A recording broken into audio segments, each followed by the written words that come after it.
लुत्फ़ो करम का क्या कहना, लाख मांगो करोड़ देता है। माँ से बढ़कर वो मोहब्बत का सिला देता है। रिज़्क़ बिन मांगे भी बंदों को खुदा देता है। रिज़्क़ बिन मांगे भी तंग दस्ती मेरे दामन से लिपटना न कभी। तंग दस्ती मेरे दामन से लिपटना न कभी। है वो दाता मेरा हर काम बना देता है वो दाता। खूबसूरत जलसा, चमकती हुई पेशानी, चमकती हुई टोपी, दिल से दुआ करता हूँ अल्लाह आपके मुक़द्दर को चमकाए। यहाँ से लेकर के वहाँ तक सुनने के लिए तैयार है? जोश के साथ हाथ उठाइए इंशाअल्लाह। अपनी मुसीबत को देख करके रोएंगे, दूसरे की मुसीबत को देख करके हंसेंगे। हाथ उठा दीजिए इंशाअल्लाह। 3 सवाल से मेरा पैगाम शुरू हो रहा है। वक्त मेरे लिए बिल्कुल तंग पड़ गया है। मैं शुरू और आगाज में ये दुआ करता हूँ अल्लाह मेरे वक्त में बरकत दे और अल्लाह अपनी तरफ से सुनने और सुनाने को कबूल फरमाए। 3 सवाल से मेरा पैगाम शुरू हो रहा है। फरिश्तों ने जब देखा कि पहाड़ पैदा हुआ तो उस पर हाथ रख करके खुदा से पूछा, मालिक इससे भी ज्यादा ताकतवर कोई चीज है? तो अल्लाह की तरफ से क्या जवाब आया और फरिश्तों ने सुन करके क्या कहा? ये मेरा पहला सवाल है।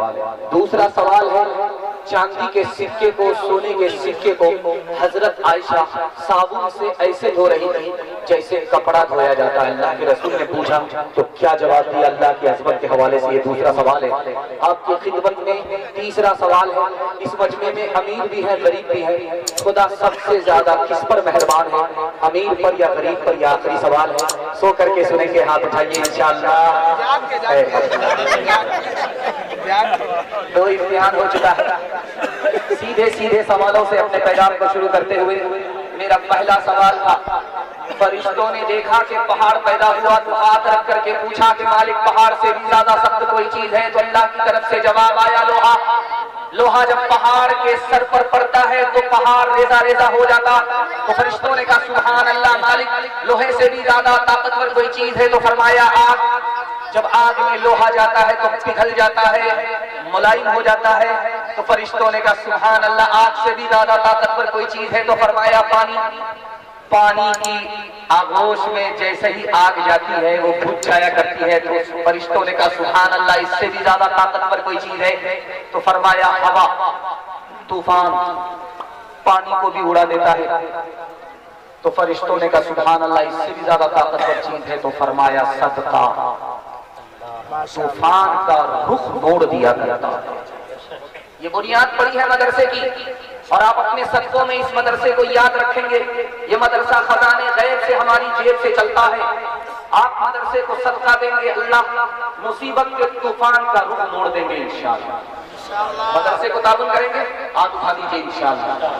दूसरा सवाल आपकी खिदमत में था, सिक्के को हजरत आयशा साबुन से कपड़े की तरह धो रही है। अल्लाह के रसूल ने पूछा कि आयशा ये कपड़ा नहीं है, सिक्का है, इसको क्यों धो रही है?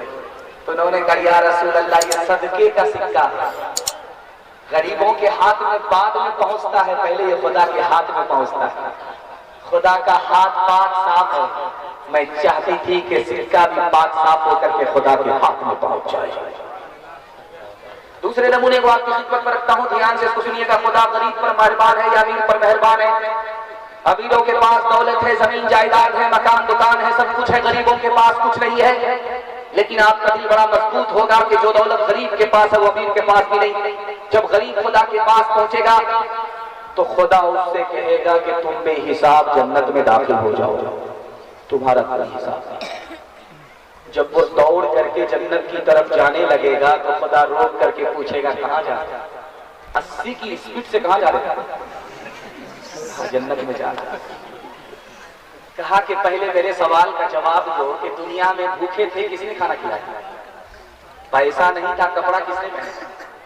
सर छुपाने की जगह नहीं थी, किसने दी? तो उसने कहा कि पड़ोस में मेरे एक मालदार वो मेरे ऊपर मेहरबान होता था, खिला दिया करता था, कपड़ा पहना दिया करता था, मकान उसने बना दी, सर छुपाने की जगह उसने दी।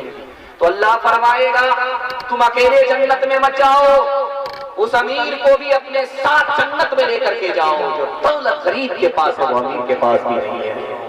आज चाहिए वादा कीजिए।